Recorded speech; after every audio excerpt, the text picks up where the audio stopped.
Okay, my name is Mona Trivana and my name is 4211101,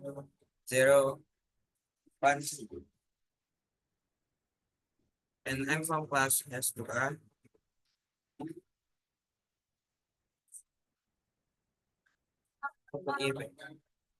Today, we will explain this. My material in EB is division of market structure into competitive and perfectly competitive markets. Okay, next. And today I will do two points three is one is division of market structure, and number two is understanding market structure. So what is division of market structure, and so understanding market structure? Okay, I start with what is market? Market is place where a group of people are one place where buyer and seller carry out buying and selling transaction for goods and service. The characteristics of a market is that there are transaction activities or buyer come to the market to shop what with money to pay the price. So pasar adalah sebuah tempat di mana eh, kelompok dua orang bertemu, yaitu antara pembeli dan juga penjual. Nah, pembeli membeli apa yang dijualkan. Nah, penjual menjualkan apa yang barang yang dia tawarkan. Karakteristik karakteristik dari sebuah pasar adalah terjadinya tukar menukar atau jual beli barang antara pembeli dan juga penjual, yaitu pembeli memberikan uang untuk membayar apa barang yang dijual. Ya, next. What is understanding market structure? Understanding structure describes the number of business actors in a market and the level of competition that occurs. In other words, market structure is the grouping of producers into various markets from based on characteristics such as productive number companies is of opportunity and exit from the industry and the role of at first thing. Yeah. So, what is understanding market structure? Understanding market structure is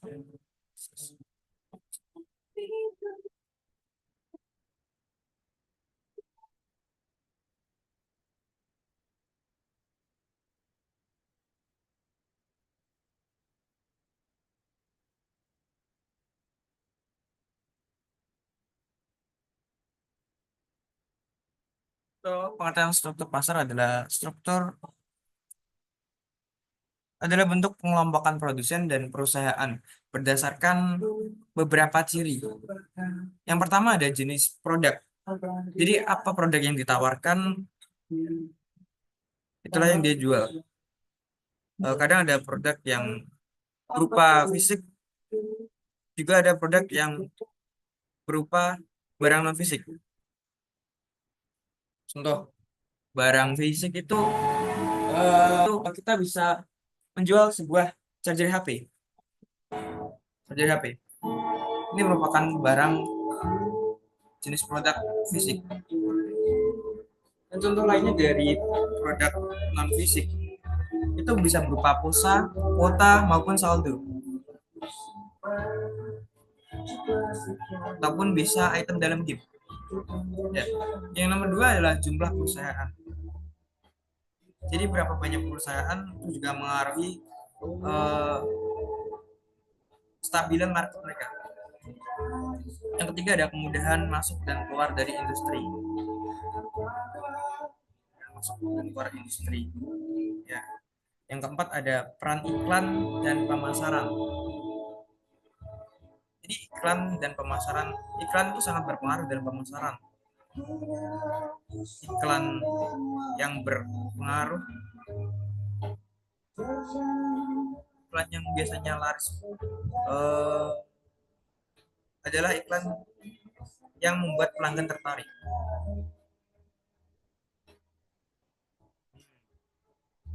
Contoh, biasanya para seller atau para perusahaan ini melakukan pengiklanan melalui televisi. Bisa melalui televisi ataupun melalui media sosial. Yang mana media sosial sekarang banyak diraih di semua kalangan usia. Bisa kita menggunakan sebuah media sosial berupa Instagram atau TikTok. Karena sekarang TikTok juga berafiliat dengan Tokopedia, yang mana itu mengakibatkan sebuah pasar menjadi lebih luas lagi. Dengan kata lain, struktur pasar menggambarkan jumlah pelaku usaha dan tingkat persaingan dalam suatu pasar. Next.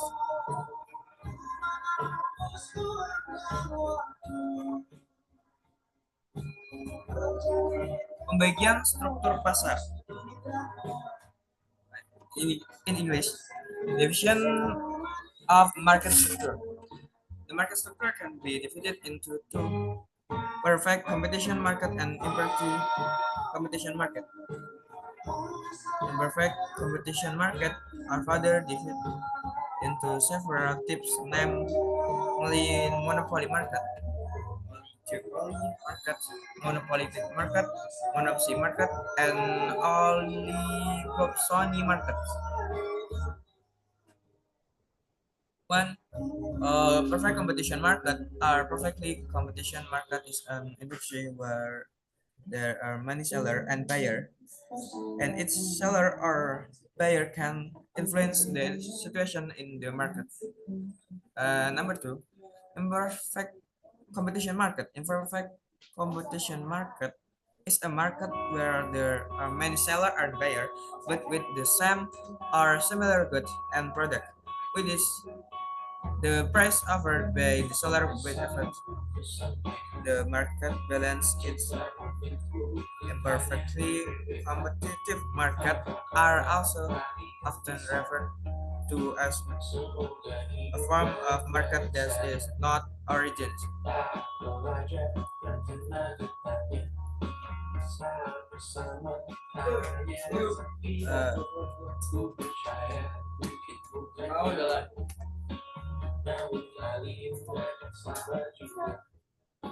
So, bagian pasar berdasarkan pasar yang sempurna itu ada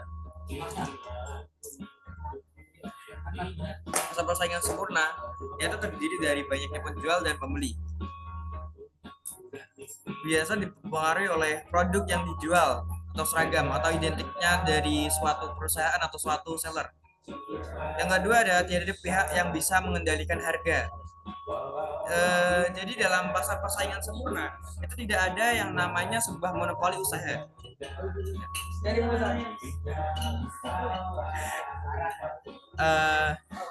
Jadi tidak ada yang mengendalikan dari atas atau yang biasanya memonopoli. Jadi benar-benar persaingan sehat di dalamnya. Jadi dia tidak ada arahan dari atas, langsung. Yang ketiga ada bebas keluar masuk pasar. Contoh dari tiga kriteria yang saya sebut tadi adalah contoh pasar sayur tradisional.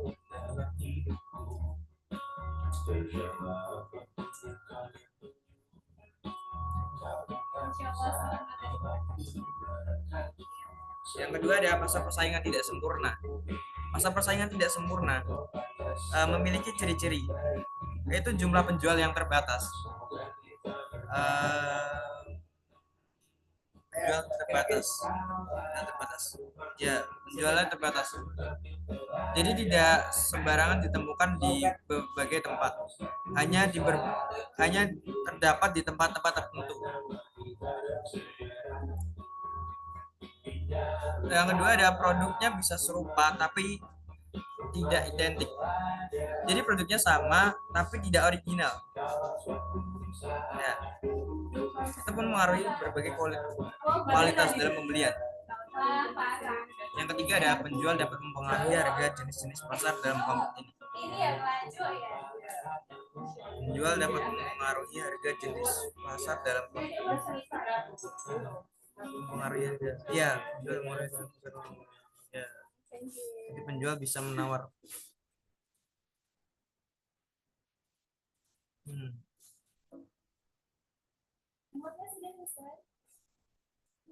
Nah, contoh di jenis pasar dalam kelompok ini adalah pasar monopoli. Oh ya, ini in English. Pasar monopoli artinya the anti-monopoly law. Monopoly law is the control over the protection of market of goods and are the use of certain service by one business actor on the group of business actor. Monopoly market can also be said to be a market in which one seller or product control the exclusively of a particular service. Pasar market oligopoly. An oligopoly market is a market that consists of a few producer or most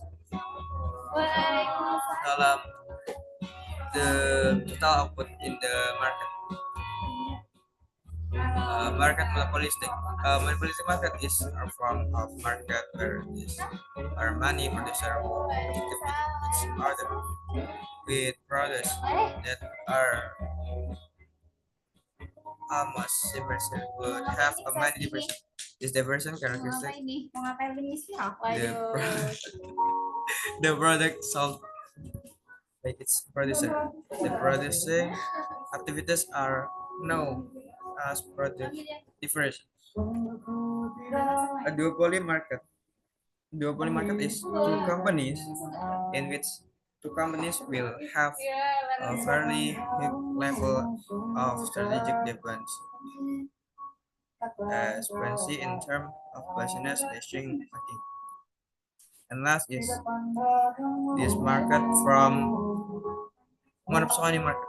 This market from a market from that is in terms of demand. Our buyer, in this case of the buyer has the power and the determine price. In this sense, the monopoly market is a form of interaction between demand and supply, where a demand or buyer is one only company.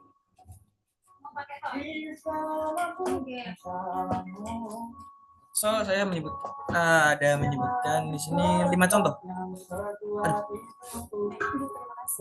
Baterai saya lowbat. Yang pertama ada pasar monopoli. Pasar monopoli itu hanya terdiri dari satu penjual, tidak dapat pesaing, dan juga penjual bebas menentukan harga.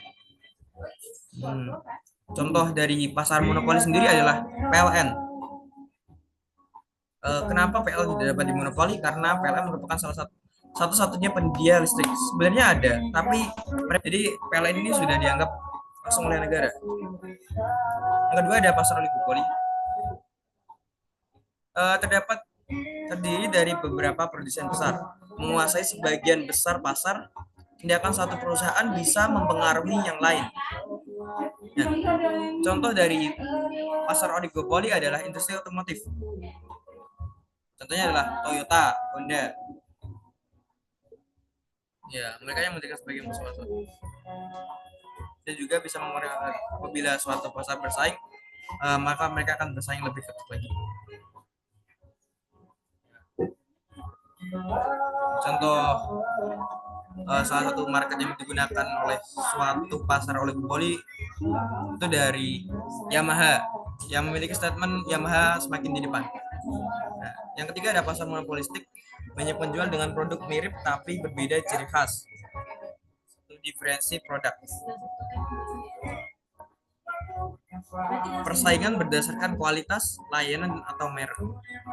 Contoh, contoh dari pasar monopolistik adalah bisnis kuliner, restoran cepat saji, ataupun kopi. Nah ini banyak penjual yang menjual produk yang mirip, tapi dengan ciri khas yang berbeda.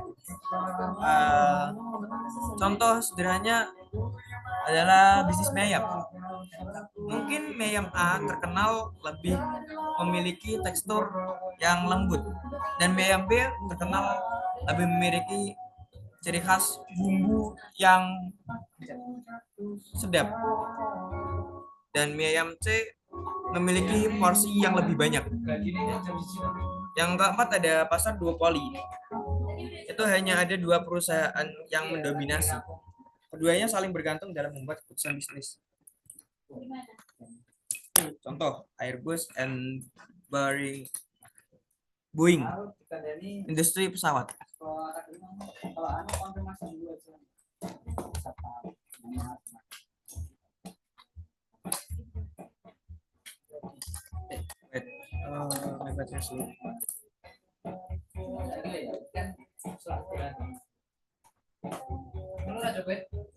Aku main nyampe kok kita gak main lagi. main no. Ayo.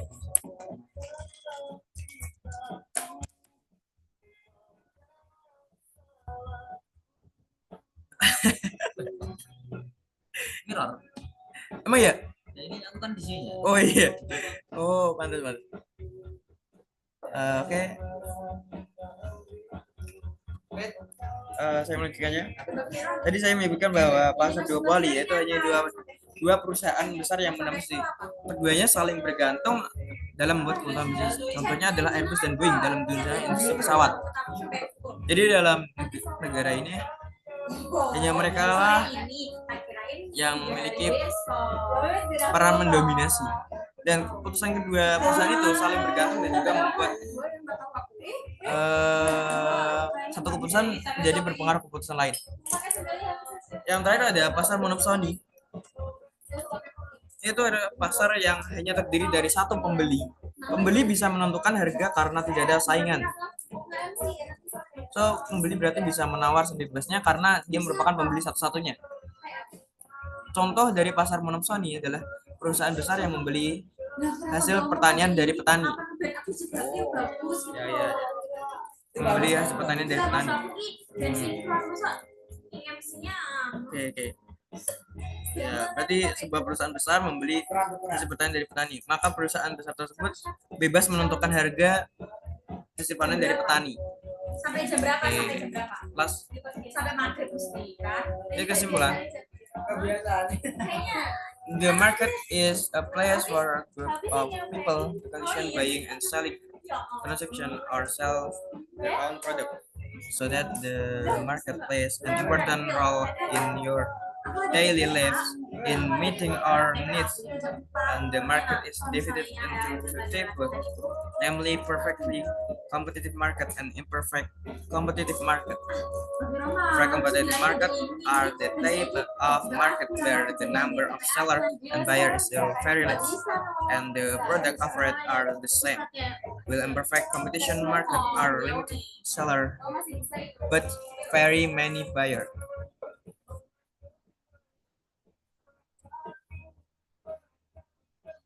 Jadi dalam kesimpulan, saya mengambil bahwa pasar itu sangat penting dalam kehidupan sehari-hari karena merupakan tempat kebutuhan di mana manusia mendapatkan apa yang dia butuhkan, di mana ada orang yang membutuhkan dan juga orang yang menjual kebutuhan saling bertemu dan mereka berbagi keuntungan atau saling menguntungkan. Struktur pasar dibagi menjadi dua, yaitu pasar persaingan sempurna dan juga pasar persaingan tidak sempurna. Pasar persaingan sempurna adalah banyaknya penjual dan pembeli atau produk seragam. Pasar persaingan tidak sempurna adalah penjual terbatas atau produk bisa mirip dan penjual bisa mengatur harga. Halo. Oh, kurang lebih itu yang dapat saya jelaskan.